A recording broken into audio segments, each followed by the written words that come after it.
అంటే ఇప్పుడు బీఆర్ఎస్ నుంచి అయితే మాగంటి సునీత గారు అయితే నిల్చుంటున్నారు కదా, మరి ఆమెకి ఏదన్నా సెంటిమెంట్ వర్కౌట్ అయ్యే ఛాన్స్ ఉందంటారా? సెంటిమెంట్ అంటే ఇంతకుముందు కంటైన్మెంట్లో కూడా లాస్యానందిత చనిపోతే వాళ్ళ సిస్టర్కి ఇచ్చారు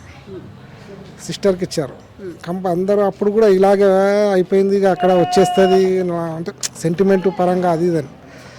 సెంటిమెంట్ అనేది కాదండి, ఇప్పుడు క్యాండిడేట్ కూడా చూస్తారు, పార్టీ చూస్తారు, అది కూడా ఒకటి ఉంటుంది కదా. అప్పుడు ఇప్పుడు కాంగ్రెస్ ప్రభుత్వం ఉన్నా ఏ ప్రభుత్వం ఉన్నా ఆ టైంలో చూస్తారు, అరే ఈయన ఇప్పుడు ఉన్న అతను ప్రభుత్వం ఏది ఉంది, ఇప్పుడు ఈమెను గెలిపిస్తే రేపు డెవలప్మెంట్ జరుగుతుందా లేదా అని ఆలోచిస్తారు. ఇప్పుడు అక్కడ కూడా అది ఇది అని ఏదేదో చెప్పారు, లాస్ట్కు కాంగ్రెస్ అభ్యర్థి గెలిచింది. ఇక్కడ కూడా సెంటిమెంట్ అంటే ఇప్పుడు ఆమె ఇప్పటి వరకు బయటికి రాలేదు, ప్రజల్లో లేదు, ఎందుకంటే ఆయన కూడా ఆమె ఇప్పుడు కూడా ప్రజలకు తీసుకురాలేదు.